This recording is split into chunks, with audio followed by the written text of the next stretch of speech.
Cricket खेल में निजर एक स्वतंत्र छाप छाड़ी जाइथिबा स्थानीय युवक तथा टांगी ब्लॉक उपाध्यक्ष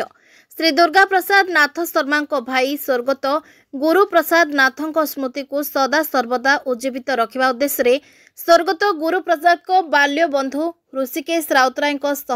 स्थानीय क्रीड़ाविद मान सहयोग में निराकरपुर बालिका विद्यालय खेल पड़िया आयोजित दिवारात्र Guru Prasad memorial cricket tournament तृतीय संस्करण उद्घाटन उत्सव में सम्मानित अतिथि भाव में आईनजीवी श्री शक्तिशंकर मिश्र, सम्मानित मुख्य वक्ता भाषाविद सुनामधन्य मंच परिचालक अध्यापक श्री मृत्युंजय रथ, सम्मानित अतिथि भाव में टांगी ब्लॉक उपाध्यक्ष श्री दुर्गा प्रसाद नाथ शर्मा सह गुरु प्रसाद को कन्या शुभश्री नाथ शर्मा, कवि आर्तत्राण साहू, बीजेपी मंडल सभापति श्री अजय कुमार पाइकराय, विशिष्ट व्यवसायी श्री प्रशांत साहू, श्री रजनीकांत परिड़ा, सांबादिक श्री मानस रंजन पट्टनायक, सांबादिक श्री विक्रम केशरी साहू सह अनेक मान्यगण्य व्यक्ति माने उपस्थित थिले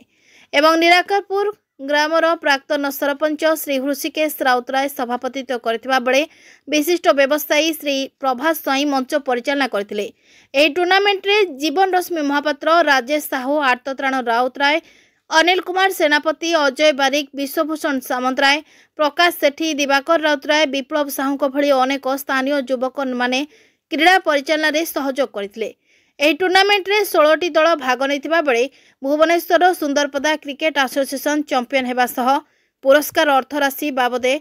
18,000 टंका सह ट्रॉफी प्रदान करा जायतिबा एवं रनर्स अप दल भुवनेश्वर रसुलगढ़ क्रिकेट टीम को पुरस्कार अर्थराशि 14,000 टंका सह ट्रॉफी प्रदान करा जायतिला।